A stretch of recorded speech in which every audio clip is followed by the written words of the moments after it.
You know the vibes. Welcome back to another episode of the Hoop Genius podcast brought to you by NBA 2K24. Myself, Mamuzi, alongside me as always is the three-time NBA champion, the one and only Mr. BJ Armstrong. BJ, how are you doing, my brother? I'm doing well. I'm doing well, Mo. Real name, no gimmicks. What's going on, baby? Hey, come Talk to on. me. Man, I'm feeling good, BJ. You can see I finally got a cut. I see. I had to give the people what they want. I was getting tweets Yeah, about Mo, get a yeah, haircut. yeah. I Eh, see. I see. You're good now. You good Hey, money. Hey, come on, man. hey. Come on, man. You got to enter the new year in style. I kept the beard a little bit long. We're trying something. The beard's going to go a little bit longer. We're going to see how that goes. Okay. All I'm getting right. in my prime James Harden bag. Not my Philly James Harden bag. My Rockets James Harden bag. Just not. Excuse me. Excuse me. Okay. So for context for you guys, we're recording this shortly before the tip off of the Celtics and the Pistons.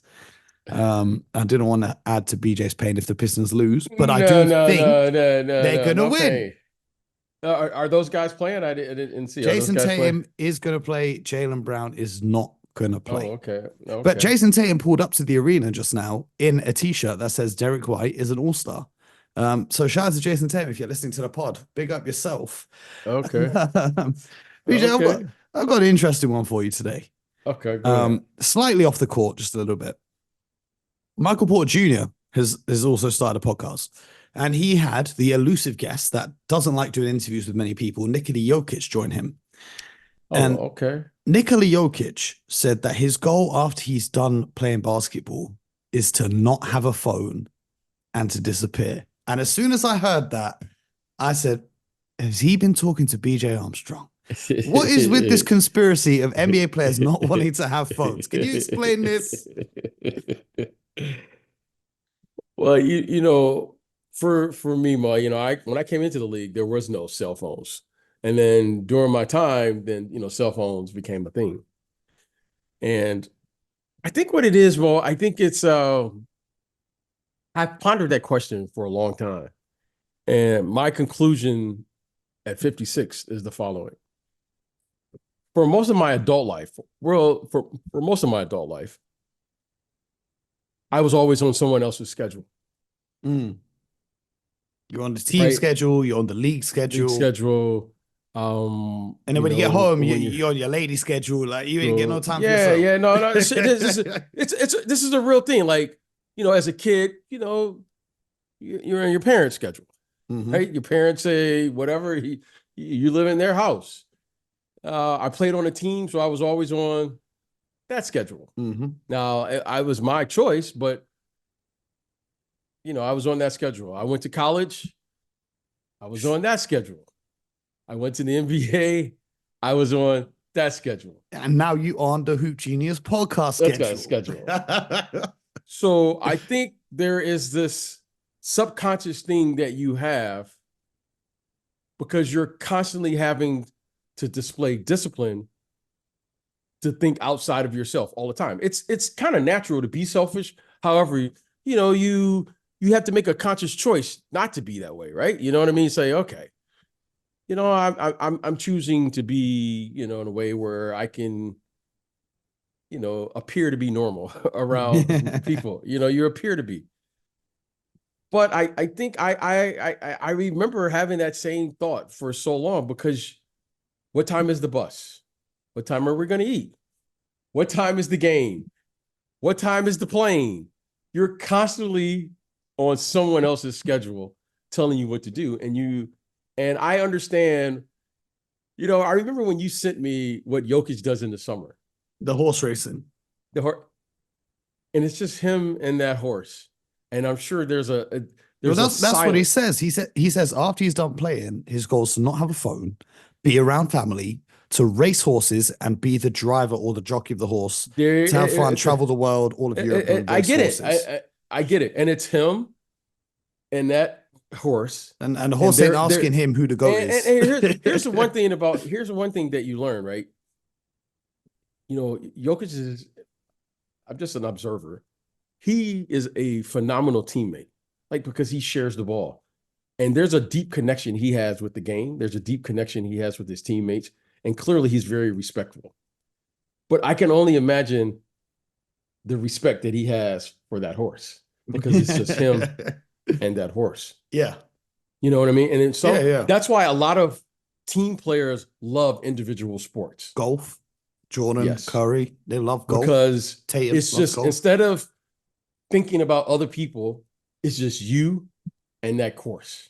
Mhm. And it's just you and your thoughts. If you can, if that makes sense, bro. Like the reason I don't want a phone is because it's just me and my thoughts now.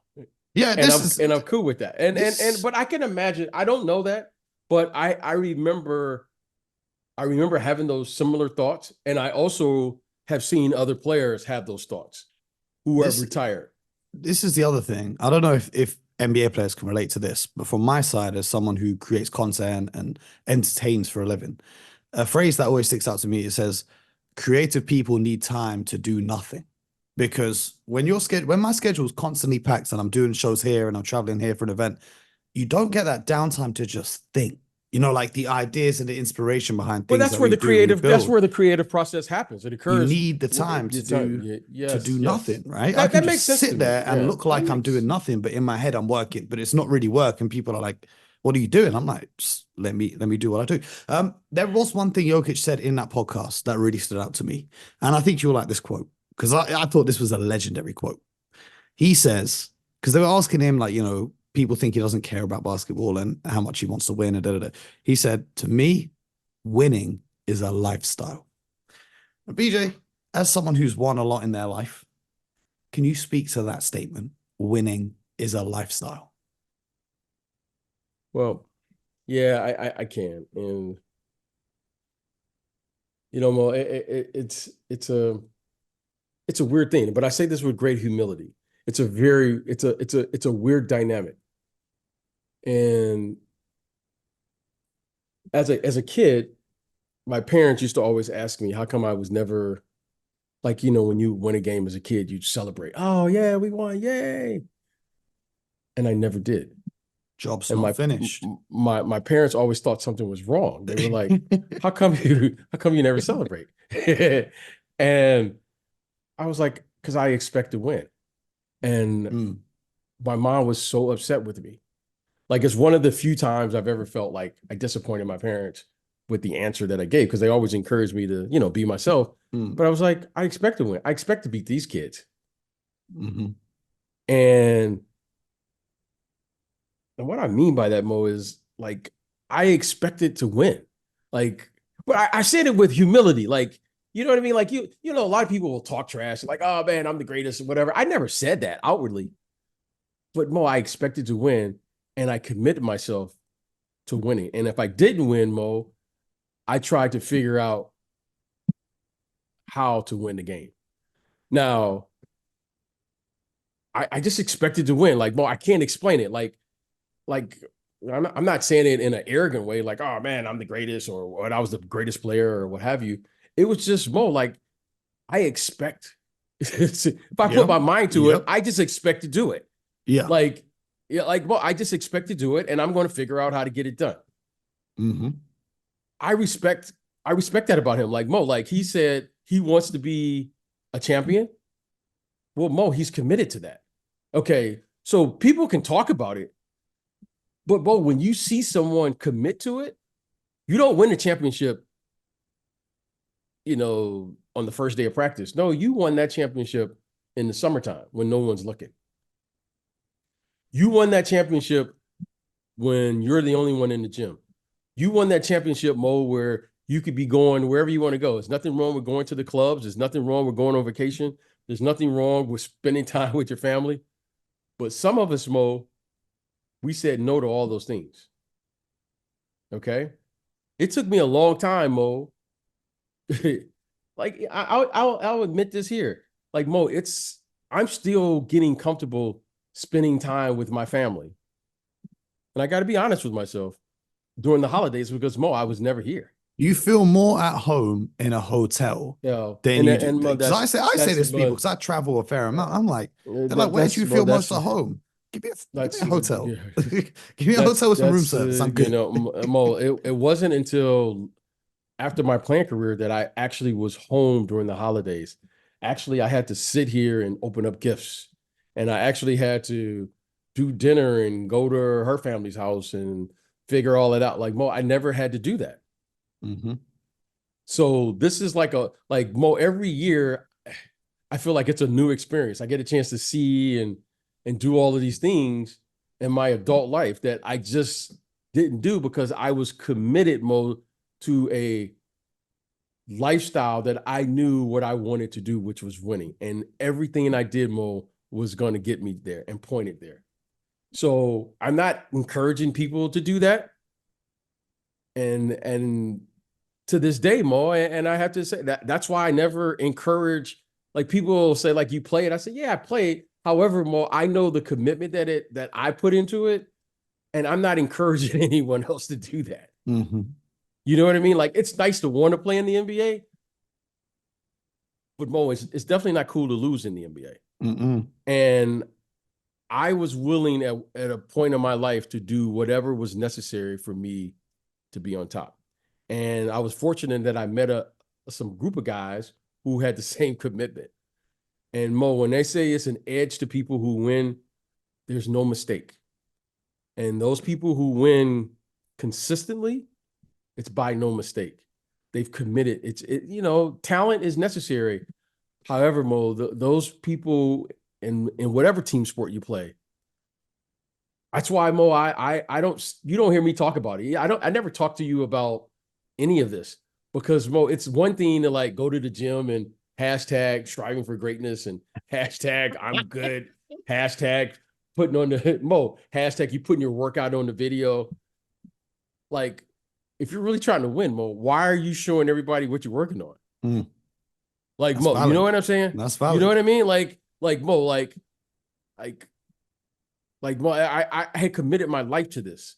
And that's why I don't play with it. That's why I don't talk about it. That's why I just like, I played a little bit. And that was it. Because, Mo, I know why, certain people were successful and I know why certain people weren't. And I know what it takes.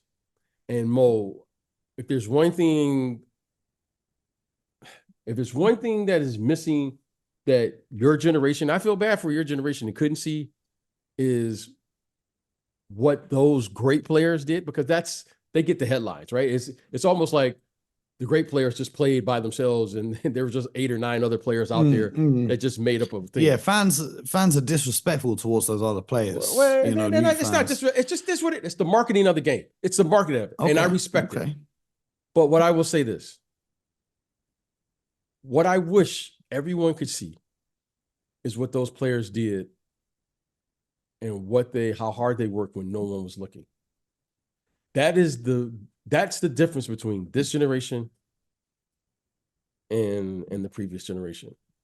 Those players, because, Mo, the competition was so steep. There was no such thing as like, well, you come into a league and you're a superstar. There was no the concept. Stripes. You earn your stripes. Mo, you could be an all-star and people would be like, he's a good player. Like, Mo, there was like a pecking order to this. Mm-hmm. And the only way you could become a superstar, Mo, is you actually had to win. Like, Mo, and it took players years to get to that level. And now you come in, a guy will throw up a video on Instagram or something, and then suddenly now he's grinding. Like, Mo, that's not how it works. And that is one thing that I wish you could really see, because, Mo, I saw something, Mo, I've never seen. I saw something I've never seen, Mo, and I've never talked to you about it, and I don't talk to people about it. People ask me all the time about, what did it take? I just say, hey, man, just do the best you can. Because, Mo, I saw people do things, Mo, I knew weren't natural. And I'm just going to leave it at that. Like, when you commit to that level, Mo, you're saying, nah, man, this ain't. Mm-hmm. No, but you know what I mean, Mo? Like, mm-hmm. I know what you're saying. Like, Mo, like, no, like, I get it. Like, I get everybody wants to be great, and I get it. But, Mo, when you see someone that actually does that, it takes you aback, Mo, because this is a very rare thing. Like, you know what I mean? And everybody who saw that, we all saw it. you say, nah, this ain't. You seen behind the scenes of why Yeah, everyone yeah, could yeah, see it. yeah, yeah. Mo. That's what So you're trying there's to no say. more questions about it. There's no more debates for me. There's no more like I gotta prove. No, Mo. Like people ask me all the time, like, hey man, what does it take to be a good player? I just say, hey man, do the best you can. Because Mo, if I really told you what I saw, you would be like, man, what's wrong with him? You'd be like, man, BJ's off his rocker. That's a whole nother conversation. But Yeah, you know what? yeah, The, yeah. the, the thing talking about Jokic on this show, the thing I like about Jokic, you don't see no workout videos from him. You see the horse racing videos from him, right? He ain't hashtag grinding, he's hashtag chilling. And then he comes in and destroys the league. But what I like most about Jokic is he relatively came out of nowhere to have this career. If someone told you that the kid drafted during the Taco Bell commercial in the second round is going to go on to become an MVP and finals MVP and NBA champion, you would have never believed it. And so that got me thinking today. Someone on Twitter posted a question: who's the most improved player, Maxi or Şengün? And my response to that was, if you really watch the games, because we sat here last season, and I think we sat here the season before, and even when we were in San Francisco doing the live games over there, where Tyrese Maxey was in place, we were talking about how good this kid's going to be. Same with Alperen Şengün. I told you when we were doing the TV show, when they were like, who are you watching from this draft? I said, this kid, Alperen Şengün. So if you really watch the game, you know that these players have the potential to be great. So when it comes to the most improved player award, I don't like giving it to someone who like Tyrese Halliburton. We saw him last year, how good he was. Has he taken a step this year? Yes, he has. But is it completely out of question he was going to do that? No. This is a progression. Whereas a player like Laurie Markkinen, when he won the most improved player of the league, nobody expected him to go to the Utah Jazz and become an all-star. Do you see what I'm saying with this? Like the lens at which I see the point. I see the point lens. you're making here. So I asked some of the listeners of the show and some of the people on Twitter who they think. Instead of the most improved, I changed the slant of the question to who's the biggest surprise player of the season.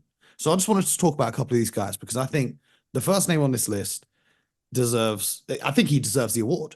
Dante Exum. Now, Dante Exum came into the league when he was 19. He didn't go to college. He played in Australia. He was in Utah for a while. Then he got traded to the Cavs. And then he was out of the league for the last 2 seasons. He was playing in Europe, in Serbia.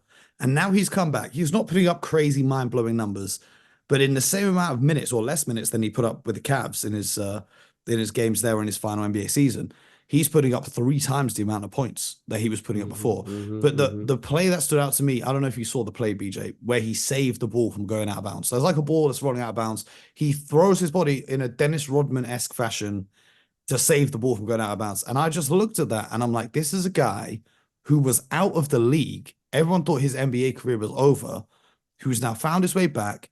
He's been huge for the Mavericks. I don't know if you saw the game against the Lakers. He was huge, knocking down all those threes, especially when he's not known as a huge three-point shooter. He's shooting 43% this season from 3.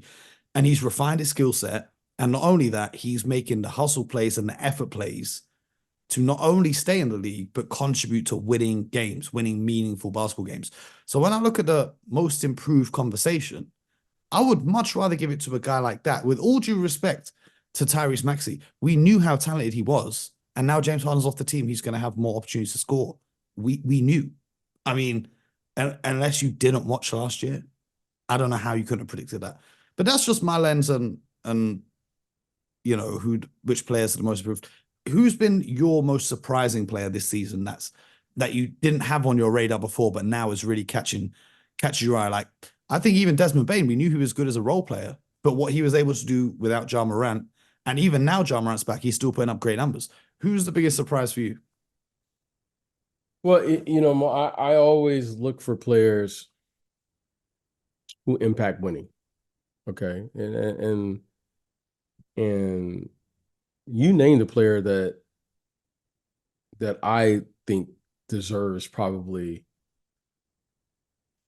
right now, in my opinion, is Desmond Bane. Mm-hmm. And the reason I say that is because, they lost Dylan Brooks, Steven Adams, Ja Morant. They missed for the first 25 games. They basically have a new team this year.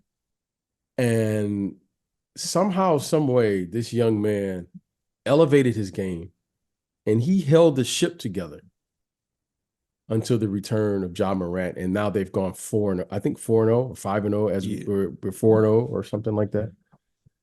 Yeah, they've With been Ja winning. Morant's They've return. been winning. Yes, and I happen to have a couple clients on the team, and I happen to have seen this team play live now a couple times, and I was just shocked at how good he really is when you see him in person.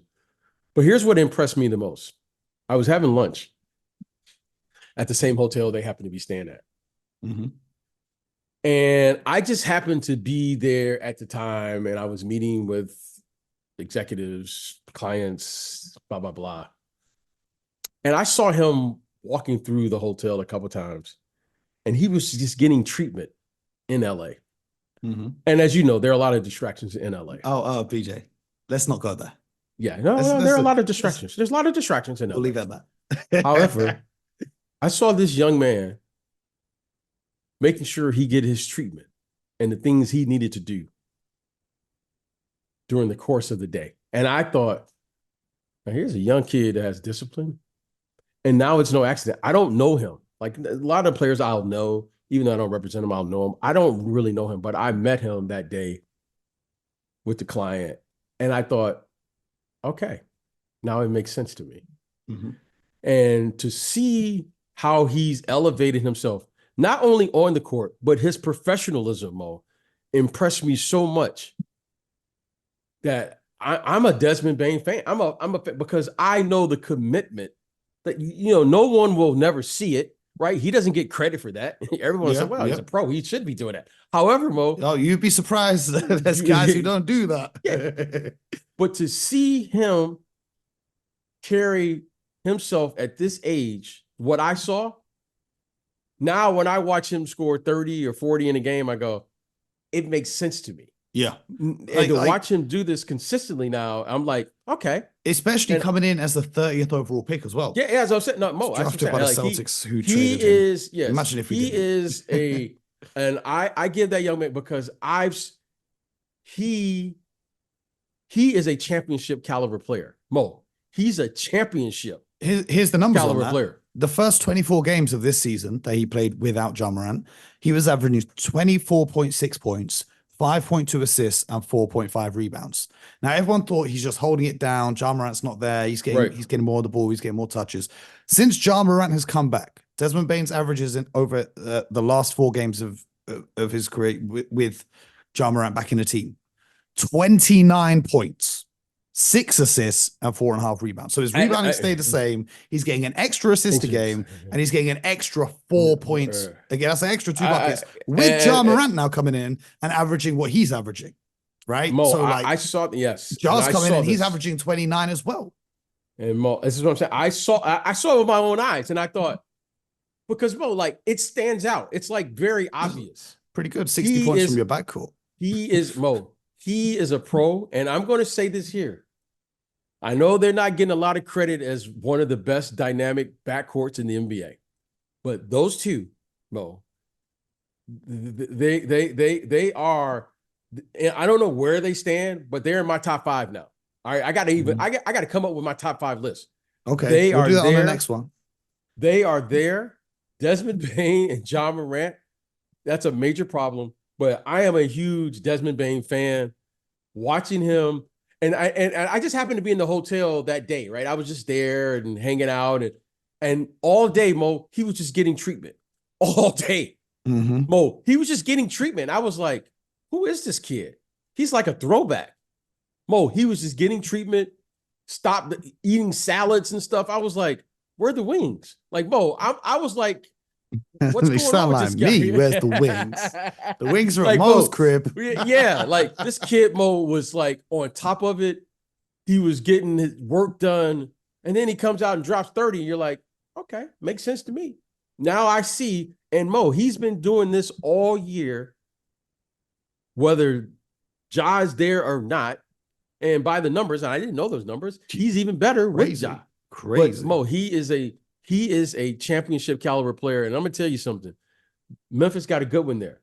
Mm-hmm. They got a good one there. And if they you can know get what? Jaren Jackson stop fouling every second, then they got a big three going on. Hey, Mo, they got something going on. And Down there, Jaren Jackson is the defensive player of the year, and they've got the best player in the universe, Marcus Smart. So, oh man, you see that charge he took on Zion? I mean, did I see it? I watched that game. I Right. watched that game. You got to have something wrong with you to take a charge on Zion Smart Williamson. Marcus Smart is, but we're not going to go there because we could talk all day about Marcus Smart. We could, but the Desmond Bane thing, it goes back to that quote from Jokic: "Winning is a lifestyle." And I think that's he's the committed take home. to it. I think that's a nice message. We got the new year coming up. If you want to win, you got to make it a lifestyle. You've heard it from BJ. He's a winner. Desmond Bane, he's going to be a winner. Jokic has been a winner. I one day will hopefully be a winner too. Oh, Mo, you're winning, my friend. You're winning, my friend. You are winning. I'm happy and I'm alive and I have all these amazing people that tune in to listen to our show every day. That's love. So I am winning. In my head, in my heart, I'm winning. So we appreciate you guys. Appreciate you, BJ. You guys at home, make sure that you subscribe to the show, YouTube, Spotify, Apple. Hope you enjoyed that one. Something a little bit different today. We'll get back to breaking down the game tomorrow because I'm going to let BJ go off and watch this Piston game. Or should I say watch this Celtics game? Oh, your Celtics just went up 31-30. Oh, gosh. BJ, see, I'm 2 minutes behind because they're down by 3 on mine. So I'm glad you told me that. We're going to go catch this game. Appreciate you guys for tuning in. We'll see you again very soon. And most importantly, until next time, get buckets.